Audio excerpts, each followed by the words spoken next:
परमेश्वर चाहे लें, पूरा मन से परमेश्वर पर भरोसा रखें और अपनी समझ का सहारा ना लें। उन्हीं के सुमिर के सब काम करें, तब उ तोहरा खातिर सोझ रास्ता निकली है। जिंदगी की राह का यह लक्ष्य है कि आपके परमेश्वर के रास्ता में मजबूत करे और आपकी जिंदगी में मार्गदर्शन करे। कृपा करके हमारे कार्यक्रम देखें और सुनें ताकि परमेश्वर आपकी जिंदगी का मार्गदर्शक ठहरें। विस्तार से आगे बढ़े से पहले मन के तैयार करे बदे सुनी एगो आत्मिक सुंदर गीत।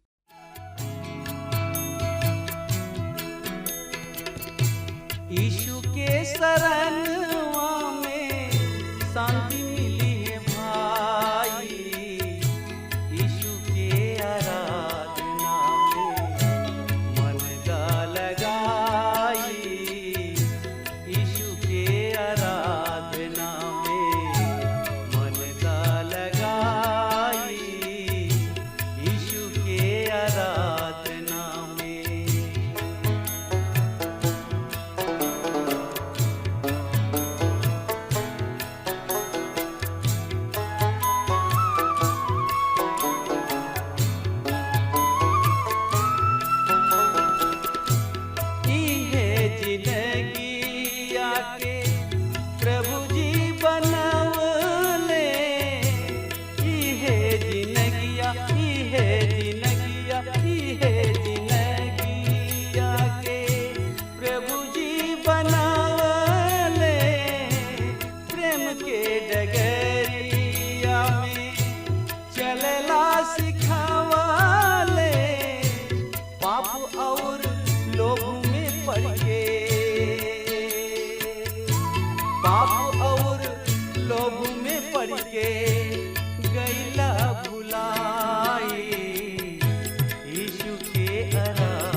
अंधविश्वास में फंस के परमेश्वर के छोड़ देला, अंधविश्वास में फंस के परमेश्वर के छोड़ देला। सोच विचार के देखा जिंदगी में का पैला, माटी के शरीर एक दिन माटी के शरीर एक दिन माटी हो जाई, यीशु के आराधना में मन का लगाई, यीशु के आराधना में मन का लगाई, यीशु के आराधना में।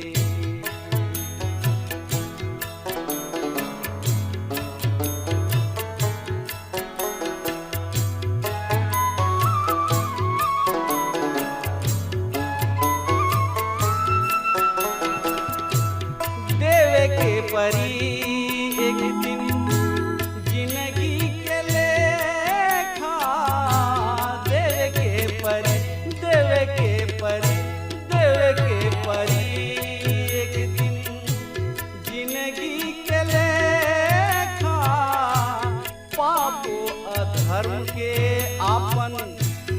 करमवा के देखा, पापो अधर्म के आपन करमवा के देखा, बाप पूत हित नाथ,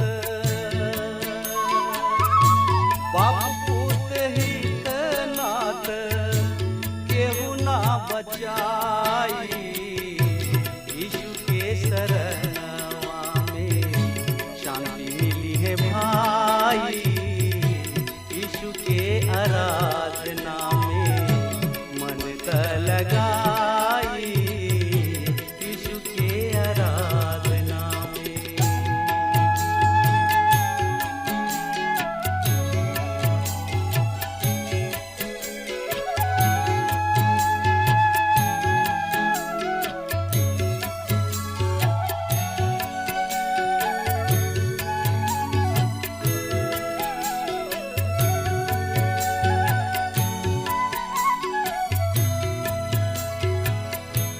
परमेश्वर पिता ई दिहलन सुंदर मनुष्य तन, परमेश्वर पिता ई दिहलन सुंदर मनुष्य तन, दारू गांजा भांग खाई के बिगाड़ देहला सुधा मन, दारू गांजा भांग खाई के बिगाड़ देहला सुधा मन, आखिरी में जीने की,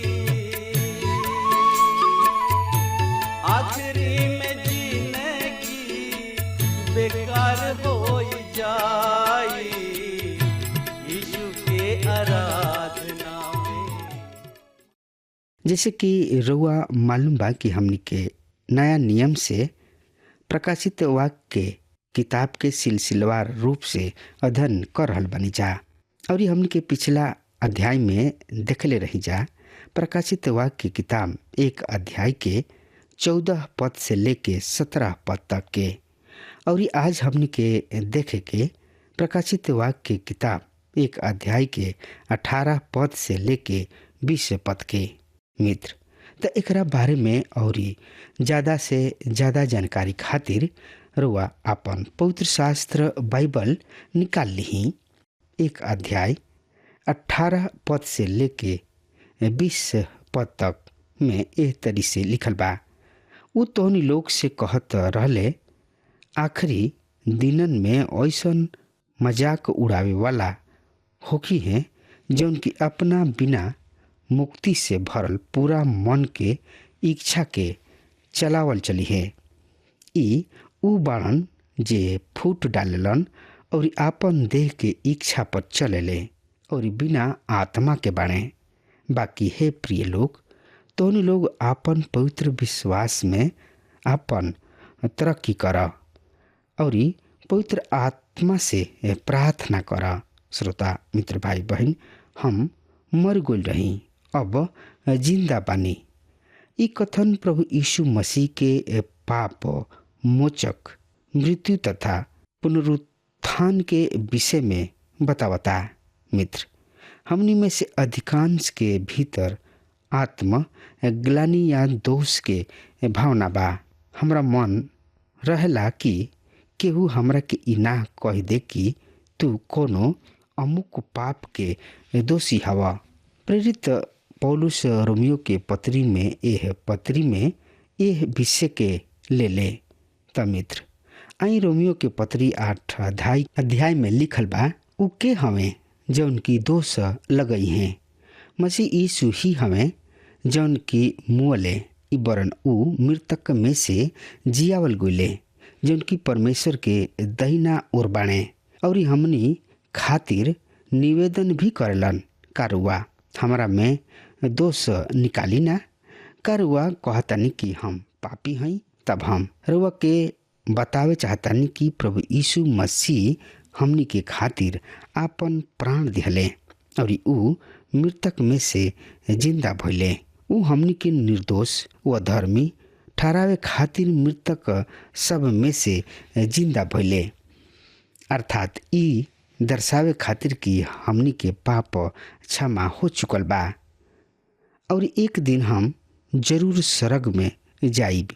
प्रभु जी आज स्वर्ग में परमेश्वर पिता के दाहिना हाथ पर विराजमान बाणे और हमनी के बिचुआई के काम करलन और हम ए विषय के कारण में देखे के। तीसर का कारण है श्रोता मित्र भाई बहन, और देख हम युग न युग जीवित हई। ई कथन उनकर वर्तमान स्थिति के संदर्भ में बा। उ न केवल हमनी के मूल्यांकन ही करलन वरन उ हमनी के खातिर बिचुआई के प्रार्थना भी करलन। का ई सुघर बात ना ह? चौथा का कारण है मृत्यु और अधलोक के चाबी यानी कि कुंजी हमरा किने बा। ई कुंजी अधिकार और सामर्थ्य के विषय में बतावेले। मित्र, प्रभु यीशु मसीह के मृत्यु और कब्र पर शक्ति प्राप्त बा। कैसन आपन खुद के मृत्यु तथा पुनरुत्थान द्वारा। अधलोक या हदीस ई यूनानी शब्द है जेकर अर्थ अनदेखा संसार। ई कब्र के संदर्भ में भी हो सकता या फिर वो स्थान के संदर्भ में हो सकता जहाँ आत्मा जाले। पर हमार प्रिय श्रोता मित्र भाई बहन, हम और रउआ चैन के वंशी बजा सकिन्या, काहे कि मृत्यु और अधलोक के कुंजी सबके प्रभु यीशु मसीह के पास बा। मात्र प्रभु यीशु मसीह ही हमनी के मृत्यु के छुटकारा दे सकेले। हाँ श्रोता मित्र भाई बहन, दूसरा शब्द में कहल जाए मात्र प्रभु यीशु मसीह ही हमनी के मृत्यु के कंपित करे वाला भय से बचा सकेले। मित्र, प्रकाशित वाक्य किताब 1 अध्याय के 19 पद में एह तरी से लिखल बा। सुनि ध्यान से, हम पढ़ रहल बानी। ऐसे तू जवन कुछ देख लहा, जवन की अभी बा और जवन की बाद में होखे वाला बा, उ सब लिख डाला। मित्र, विषय है भविष्य सूचक, विषय वस्तु तथा समय विभाजन। आगे आए वाला पद हमनी के प्रकाशित वाक्य किताब के कालक्रम तथा विभाजन के विषय में बतावताने, जौन की 3 गो क्रम में पावल जाला। उह अतीत, वर्तमान तथा भविष्य। अभी तो यह विभाजन के अपना ही इच्छा से कई देता नहीं, पर आगे चल के हमनी के देखे के कि ई कालक्रम विभाजन ठीक ही बा। प्रकाशित वाक्य किताब 1 अध्याय के 19 पद में पढ़तनी जा। पहिल का ह, ऐसे जौन बात तू देख लहा, एकर तात्पर्य बाकी एह बिंदु तक जौन कुछ भी प्रेरित यूहन्ना देख चुकल बाणे। सवाल उठता कि प्रेरित यूहन्ना का देख चुकल बाणे? उ महिमा निमित्त प्रभु यीशु मसीह के देख चुकल बाणे। हम रउआ के एक खाली फिर याद दिला दी कि ई किताब मसीह यीशु पर केंद्रित किताब है। एकरा के हमनी के मसीह पर केंद्रित किताब कह सकतानी जा, और एकर विषय है महिमा नियुक्त प्रभु यीशु मसीह। अपन नजर किताब में आवे वाला घोड़ा और घोड़सवारन पर, दंड के कटोरा सब पर तथा पशु सब पर मत केंद्रित करी। ई सब समाप्त होखे वाली वस्तु है। राउर नजर महिमा नियुक्त प्रभु यीशु मसीह पर राखी। उहे हमें जवन रहन, जवन बाणे और जवन होई हैं, उ काल, आज और कल सर्वदा एक समान हवे। यूहन्ना के अब ओ दर्शन के बात के लिखे के बा जौन कि उ अपना आँखी से देखले बाड़े। दूसर का ह, उ बात जौन की हो रहल बा। मित्र, उ कौन सा बात बा जौन की वर्तमान में हो रहल बा? उ कलीसिया संबंधी बात है और 2000 के पश्चात भी हमनी के यहाँ बानी जा। कलीसिया से संबंधित बात के लेखा अध्याय 2 और 3 में बा। तीसर का है और उ बात जौन की एकरा पश्चात होखे वाली बा। मित्र, ई प्रभु यीशु मसीह के कार्यक्रम ह और हमनी के देखे के कलिसिया सरग के जाई और तब हमनी के ओह सब बात के देखे के जौन की कलिसिया के एह पृथ्वी से हटा गोइला के पश्चात एह पृथ्वी पर घटी। प्रभु यीशु मसीह के भविष्य के संपूर्ण कार्यक्रम अध्याय 4 से 22 में पावल जाला। विषय है 7 गो तारा और 7 गो दीपदान के व्याख्या। प्रकाशित वाक्य 1 अध्याय के 20 पद में लिखल बा, जौना 7 तारा के तू हमरा दहिना हाथ में देखल, उनकर और सोना के 7 दीपा घर के रहे। ए तरी से बा 7 गो तारा कलिसिया सबके दूत हवे और 7 दिया घर 7 गो कलिसिया ह। 7 गो कलिसिया के नाम पत्र इफिसुस। हाँ श्रोता मित्र भाई बहन, अब रुआ खुद देखी जब प्रेरित यूहन्ना संकेत और प्रतीक सब में बात करतड़े। हमनी के रुचि स्काउट में भी रहल बा। हम अनेक बरिस भारत स्काउट के सदस्य रहल बानी। उ हमरा के संकेत सब के द्वारा संदेश भेज सकिना और हम देखनी कि हर एगो संकेत के आपन व्याख्या आपन अर्थ होला। बिना अर्थ व व्याख्या के संकेत अर्थहीन बा। उ तो अचानक देखे वाली क्रिया है। यूहन्ना यहाँ संकेत के स्पष्ट करताणे, ओकर अर्थ बतावताणे। पहिल का ह ओ 7 तारा के रहल तथा 7 गो दीप दान के रहस्य। पवित्र बाइबल में रहस्य के अर्थ पवित्र गुप्त भेद। उ गुप्त भेद जौन की ओकरा से पहले कबो ना खोलल गइल और हमनी के देखतानी जा प्रेरित यूहन्ना पर प्रकट होखे से पूर्व ई रहस्य पहले कबो केहू पर प्रकट ना कइल गइल और एकर संबंध विशेषता ओ से बा जौन की प्रेरित यूहन्ना एह मात्र ऐसन आदमी हवे जौन की महिमा निमित्त प्रभु यीशु मसीह के देखले बड़े। रुआ हमरा से कह सकतानी कि का प्रेरित पौलुस महिमा निमित्त प्रभु यीशु मसीह के ना देखले, पीठ के ना देखले? हाँ श्रोता मित्र भाई बहन, पौलुस का देखले? प्रेरित पौलुस खुद बतौले उ ज्योति देखले। प्रेरित के काम 26 अध्याय 13 पद, सड़क से एगो ज्योति देखले जौन की सूर्य के प्रकाश से कई गुना अधिक रहे।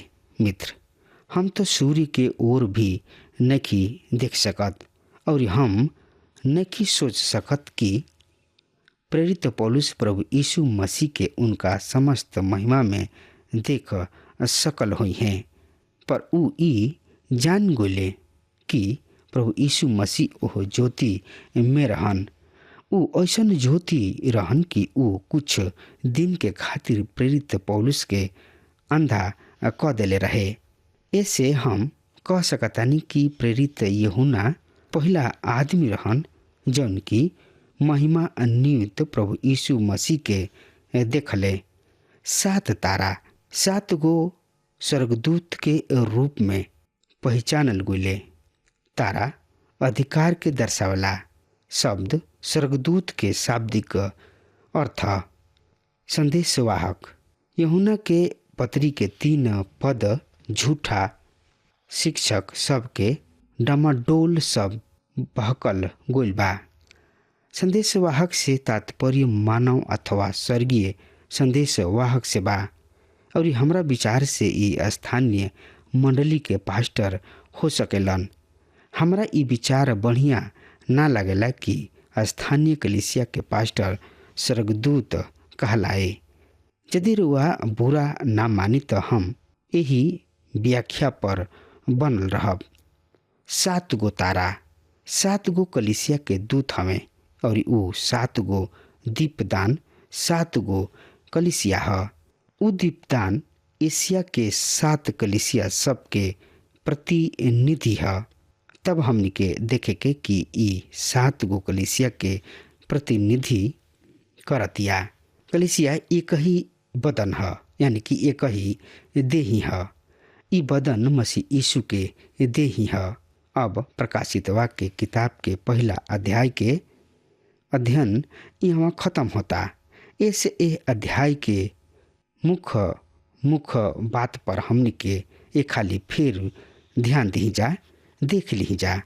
पहिल का ह हमनी के सीखनी है जा कि ई किताब महिमा नियुक्त प्रभु यीशु मसीह के प्रकाशन है, जौन की परमेश्वर पिता अपना बेटा प्रभु यीशु मसीह के दिहले और ई प्रभु यीशु मसीह यूहन्ना के बतौले। दूसर का ह धन्यवादी। पद 3 में 7 गो धन्यवादी बा। तीसर का ह प्रभु यीशु मसीह 7 गो उपनाम या टाइटल्स पद 5 और 6। चौथ का ह प्रभु यीशु मसीह के महिमा नियुक्त स्वरूप 14 से 16 तथा यूहन्ना के प्रतिक्रिया तथा प्रभु यीशु मसीह के आश्वासन भयभीत मत होख 4 गो कारण 18 पद में। पांचवा ह 7 गो तारा तथा 7 गो दीपदान के रहस्य पद 20 में। दूसरा और तीसरा अध्याय में हमनी के 7 स्थानीय कलीसिया के भविष्य में अध्ययन करके, जहाँ प्रभु यीशु मसीह के द्वारा प्रशंसा के शब्द तथा दंड के घोषणा के विषय में पढ़े के। प्रिय श्रोता मित्र भाई बहन, तो एकरा बारे में और ज़्यादा से ज़्यादा जानकारी खातिर वह हमरा संगे अपन पवित्र शास्त्र बाइबल निकाल ली हाँ। तो उनमें देखी प्रकाशित वाक्य किताब 1 अध्याय 18 से 20 पद के रुआ सामने हम पढ़े जा रहल बनी। सुनी ध्यान से। हम मर गल रही और देख हम अब जुग जुग खातिर जियते बानी। मौत और अधलोक के सगरी कुंजी हमरे लगे बा। ऐसे जौन बात तू देखले बाड़ा और जौन बात होखता और जौन बात एकरा बाद होखे वाला बा, ऊ कुली लिख डाला। ऊ 7 तरियन के भेद जौन तू हमारा दाहिना हाथ में देखला और 7 गो सोना के दीपदान के भेद ई बा। 7 गो तरई 7 गो कलीसिया के दूत हवन और ऊ 7 गो दीपदान 7 संगति है। हाँ श्रोता मित्र भाई बहन, हम इहे कहब, जब प्रभु यीशु मसीह आई हैं ये पृथ्वी पर, तो रउआ का जवाब देब? रउआ किने का बा उनका सामने जवाब देवे के? हाँ मित्र, ये बड़ा गंभीर सवाल बा हमारा और रउआ खातिर। रउआ एकरा ऊपर सोची विचारी मनन करी। प्रभु यीशु मसीह आई हैं सोना के तराजू लेके हमनी जैसन ना चीज के तौले खातिर। हाँ मित्र, अब हमार समय खत्म हो रहा बा। तब तक खातिर वह हमरा के आज्ञा दी। परमेश्वर वह के बहुत ही आशीष देश। आमीन। हमके विश्वास बा कि ई कार्यक्रम आप सब खातिर फायदेमंद सिद्ध भइल हुई। अगर आप सबके लगे बाइबल से चाहे आपकी निजी जिंदगी से कोनो सवाल होके चाहे कोनो समस्या खातिर प्रार्थना करावे चाहतनी, तो हमारी फोन नंबर पर जरूर संपर्क करें और आज का दिन आप खातिर सुखद बनावे।